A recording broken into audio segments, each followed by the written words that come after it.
Hello everyone, it's Andre from SWL. Welcome to episode 7 of my series, the SWL DXing News Report.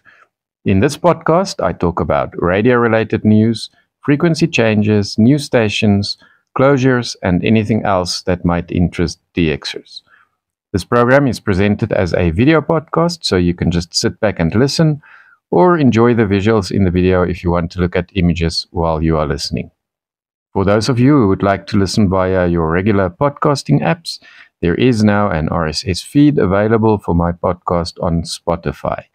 The RSS feed link is in the video description, as well as a link to the program itself on Spotify. In this episode, you will hear about 2 medium wave station changes in North America, FM changes in the United Kingdom, my monitoring of new USAGM transmitters to Africa, USAGM cuts in Asia, and some shortwave frequencies to check. I also share a link to a map of active and dead shortwave transmitters around the world submitted by a viewer, and I have news about the dismantling of shortwave and medium wave transmitters in Russia. The podcast ends with a DXing report from Liam, a 15-year-old listener in Colorado, and my regular propagation forecast. Let's start with medium wave news. Not so good news, to be honest. There have been 2 high-profile medium wave changes in North America over the past week.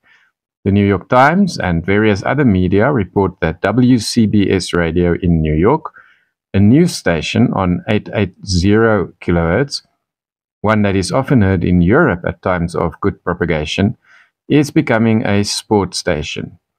It will change its call sign to WHSQ at the end of this month and host ESPN New York Sports Talk in future. The station has been a mainstay of news in the greater New York area for almost 60 years.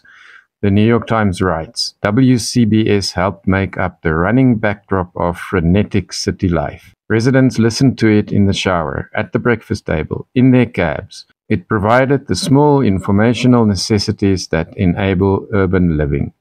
Traffic and weather reports every 10 minutes, and it chronicled the epochal events that shaped New York. I think the station will be badly missed. Meanwhile, in Canada, CBC reports that a 100-year-old medium wave radio station, CHML, in the city of Hamilton, Ontario, has closed down.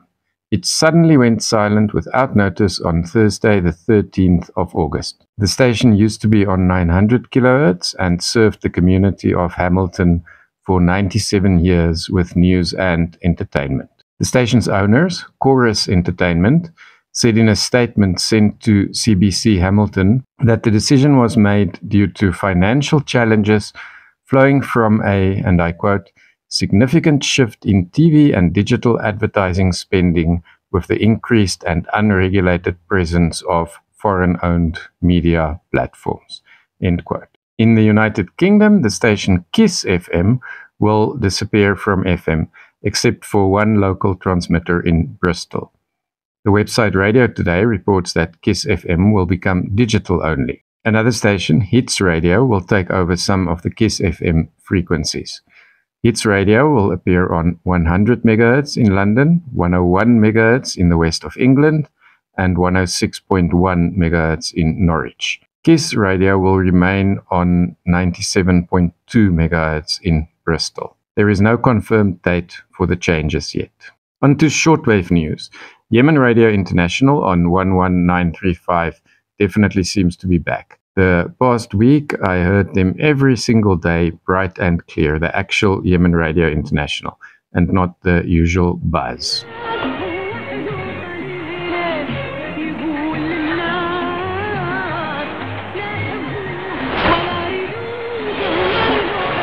So has the buzzing been fixed, whatever it was? We'll see. I think it's worth continuing to monitor this frequency to see what will happen.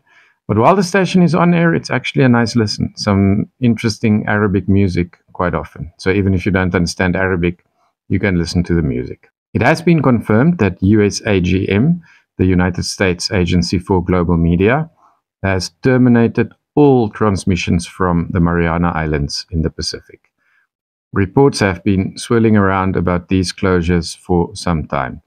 There are now no more USAGM transmissions from either Saipan or Tinian. Some transmissions seem to have moved to other locations, including Dushanbe in Tajikistan, Kuwait, Aldabaya in the United Arab Emirates, Udon Thani in Thailand, and Penang in the Philippines. Some transmissions, including many Radio Free Asia programs in Mandarin Chinese, seem to have left shortwave for good. This means that the USAGM has ended all its transmissions from both the Mariana Islands in the Pacific area and from São Tomé off the west coast of Africa. I reported on the São Tomé closures before, and I monitored almost all the former VOA frequencies from São Tomé over the past weeks, except for the early morning ones. Some of my observations and confirmation of the new transmitters follow. These confirmations come from the World Radio and TV Handbook. There is also a list of these frequencies in the description of this video, as well as a list of all the frequencies that are gone. My monitoring shows that reception from these new transmitters, which are often located much further away from the African target area than São Tomé, seems to be very good. I have heard all the following frequencies over the past 2 weeks, so I can definitely confirm that these frequencies are still on air and that they do reach the target area here in Africa clearly. So I'm going to read out some frequencies, times, and languages and the new locations. So I heard 5940 kilohertz between 1630 and 1800 UTC in English from Lampertheim in Germany. This one was very faint. I'm not even 100% sure that it was the actual signal. 6045 kilohertz between 1800 and 1900 UTC. It's the Zimbabwe service. Came from Udon Thani. It was weak. 6045 between 1930 and 2000 UTC in Kinyarwanda. This one came from Santa Maria di Galleria. Very clear. 6180 between 1830 and 1900 UTC in French. Also from Santa Maria di Galleria. Very clear. 6180 between 1900 and 1930 UTC in French from Ascension Island, very clear. 7325 between 2030 and 2100 UTC in Hausa. This one moved to Botswana. I heard it, but it was quite weak. 9470 kilohertz between 1930 and 2000 UTC in Kinyarwanda, coming from Udon Thani now. Very clear. 9470 between 2030 and 2100 UTC in Hausa from Santa Maria di Galleria now. Very clear. 9490 between 2030 and 2100 UTC in French, now from Botswana. Very clear. 11750 between 1530 and 1600 UTC in Hausa, now from Botswana. It was faint. 12070 between 1730 and 1800 in Oromo, now from Udon Thani, very clear. 13670 kilohertz between 1600 and 1630 UTC in Kinyarwanda, now coming from Udon Thani, very clear. 13775 kilohertz between 1530 and 1600 UTC in Hausa, now from Aldabaya in the UAE, very clear. 15460 kilohertz between 1600 and 1630 UTC in Kinyarwanda, now comes from Ascension Island and Aldabaya, I think. This one also very clear. 15460 between 1630 and 1700 in Swahili, now from Udon Thani, very clear. 15460 between 1700 and 1800 UTC. This is VOA Studio 7 targeting Zimbabwe, now from Ascension Island, very clear. Also 15460 between 1800 and 1900 UTC, continuation of the VOA Studio 7 program, but in this hour it moves to Udon Thani, also very clear. 15660 kilohertz between 1700 and 1800 UTC in Amharic, now from Lampertheim, very clear. 15660 kilohertz between 1900 and 1930 UTC in Tigrinya, now from Lampertheim, very clear. 17530 kilohertz between 1600 and 1630 UTC I heard it, but lots of fading.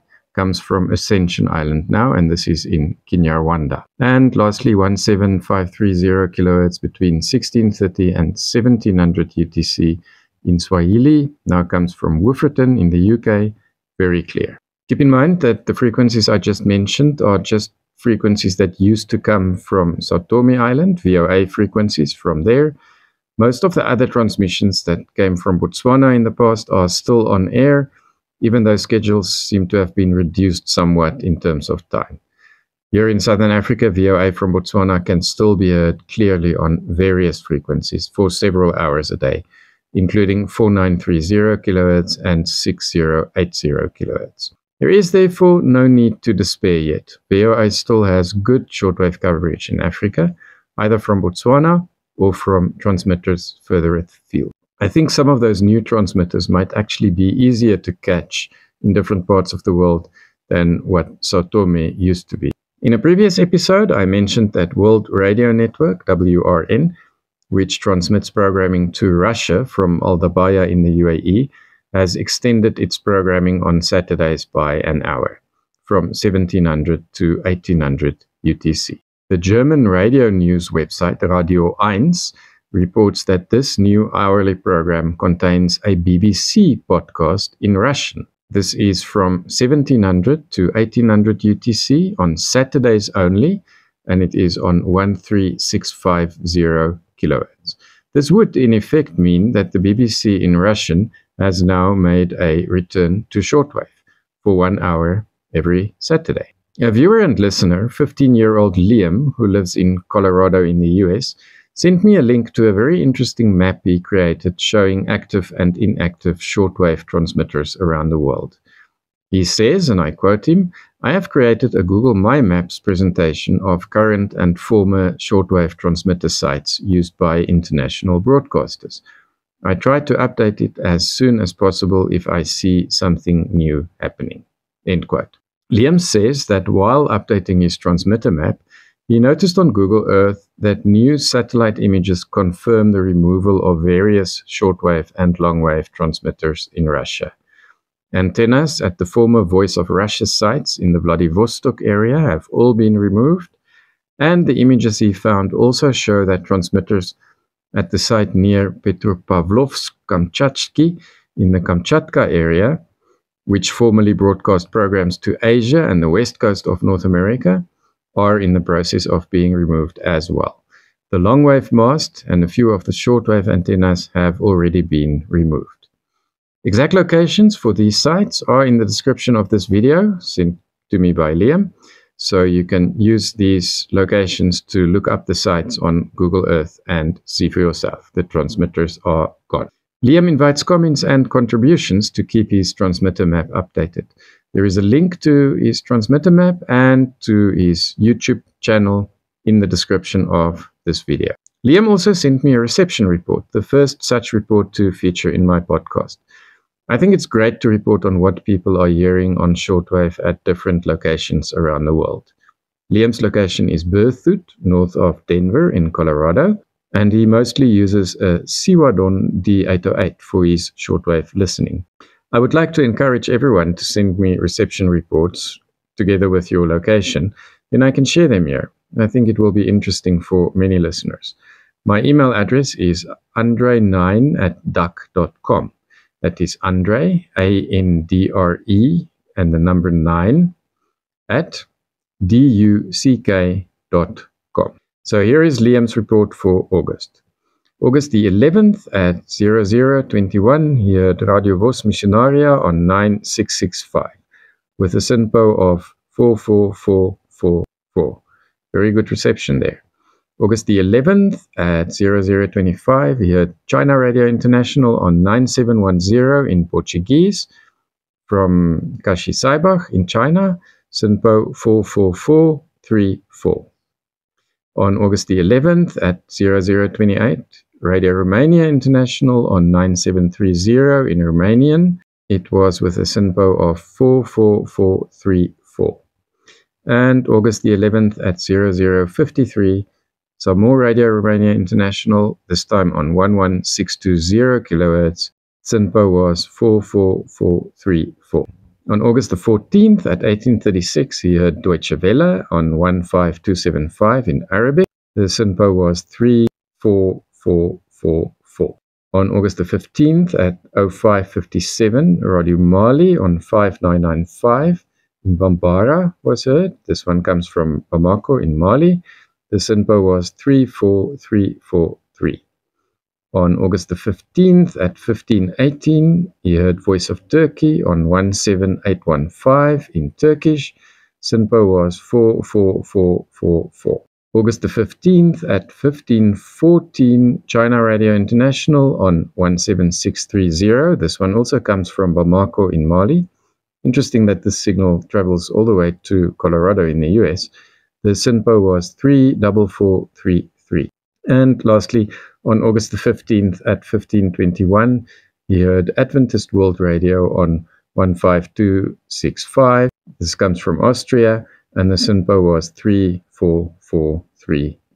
So to end, a brief look at the forecast from the Space Weather Prediction Center of the US's National Oceanic and Atmospheric Administration. An Earth-directed coronal mass ejection event reached Earth from 17 to 18 August, that's this past weekend, causing a G3 solar storm on Saturday the 17th of August and a G1 solar storm on Sunday the 18th of August, leading to some radio blackouts. But for the remainder of this week, solar activity is expected to be at moderate levels, and this should last into the coming weekend of 24 and 25 August. Geomagnetic field activity is expected to be mostly quiet, with the K-index expected to be around 2 for the entire week. So HF propagation seems to be quite good for DXing over the remainder of this week. With that report, we come to the end of this week's podcast. Please feel free to share your listening reports with me or to ask me to cover any news items that you are interested in. Happy listening and happy DXing.